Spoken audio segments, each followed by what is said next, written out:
Hello all, just wanted to record a quick podcast since I had discussed the Juan Soto sort of speculation at length in the first pod and then again in the second one, so I thought it'd be good to go over some of the basics of what has happened. I don't have any of the particular articles in front of me, but I essentially remember the details. The details are that Juan Soto basically made what was the most likely outcome into the outcome, signed a 15-year, $765 million deal, can be for as much as $805 million with certain opt-ins after a certain portion of the contract, and certainly seems as if the Mets bested all of the competing offers for Juan Soto services.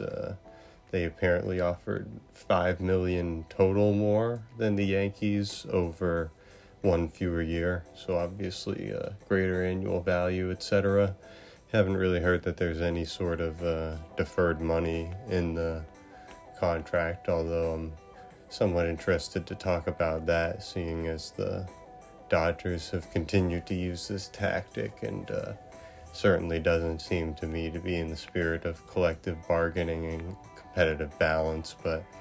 that notwithstanding, it certainly looks like Juan Soto has made his decision and he has signed with the New York Mets, so leaving the Yankees for the Mets. Big decision and big move to leave big brother for little brother in a metaphorical sense, but obviously good for the Mets, although, anybody could question a 15-year deal for a 26-year-old, but I think when these baseball deals are concerned, whether you're talking about this Juan Soto deal, whether you're talking about something like the Mike Trout deal, or when Albert Pujols got his contract with the Angels, there's seemingly a thought to trying to secure the here and now in the first half of a contract and not as much worrying about the back half of a contract where, say, Albert Pujols, who had been easily one of the greatest players of all time, declined fairly significantly within the course of the contract he signed with the Angels and never really had the success that he had with the Cardinals afterwards. And this is a bit different because Soto is younger, but again, a 15-year deal, really, who does that make sense for other than Soto? But good for him that he was able to get this. And the money total is interesting because obviously the AAV of this contract may be higher than Ohtani's, especially over the first 10 years of Ohtani's contract, and then he's receiving his deferred money. But it also looks like there's been a bit of a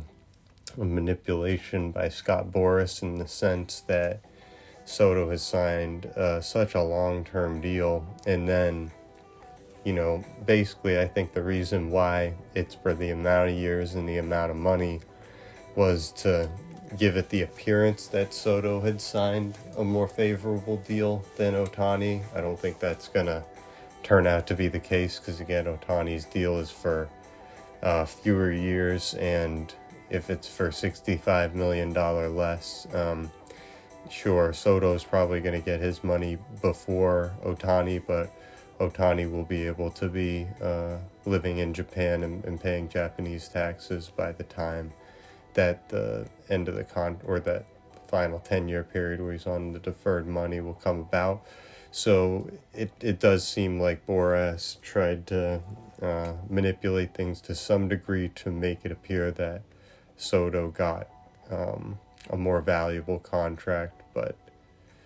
I think it's essentially semantics. Like, very good for Soto, very good for Boras, because he's going to get his portion, his fee from that $765 million, so they both do well.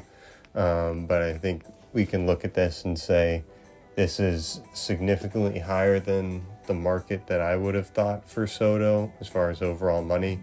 But again, I really didn't anticipate that he was going to sign a 15-year deal. because, again, him signing a 15-year deal when the Nationals offered it to him, I thought would have been strange, but would have been better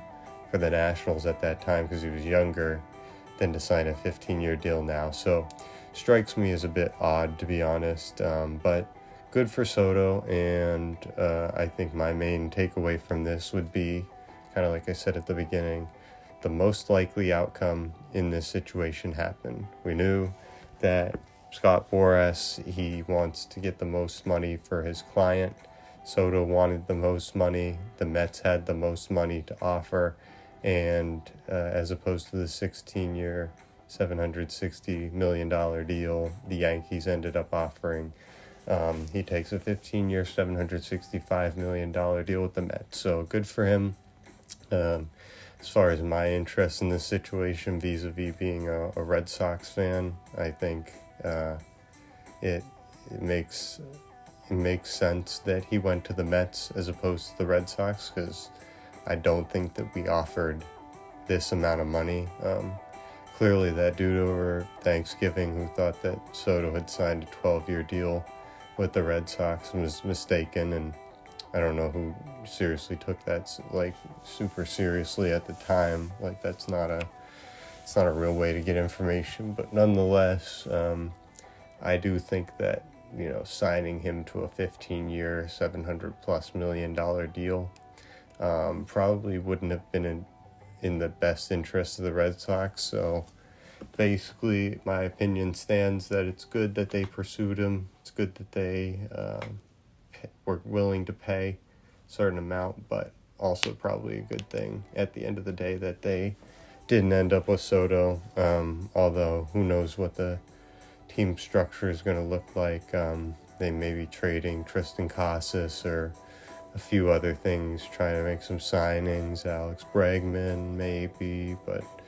I don't know how that works with Rafi at third base. But so just dropping in real quick on the whole Soto situation, because obviously, again, good for him, and he's with the team that I guess he wants to be a part of, and that team was the team that offered the most. And for somebody who went from a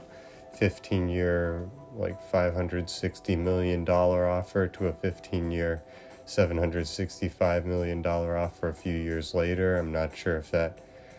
adds up to what inflation has been and devaluation of currency and blah, blah, blah, but he looks smart for having turned down that initial deal from the Nationals, which he never needed to sign, didn't make sense for him to sign, and now he's with the Mets. So bully for them, and basically glad that the Yankees are deprived of another asset and they've got to go in a different direction. So I hope this hasn't been too incoherent, because I am currently on muscle relaxers. So just trying to make a quick drop in to say that good for Soto, but probably better that we missed that bullet with the Red Sox and on to something else. Boom.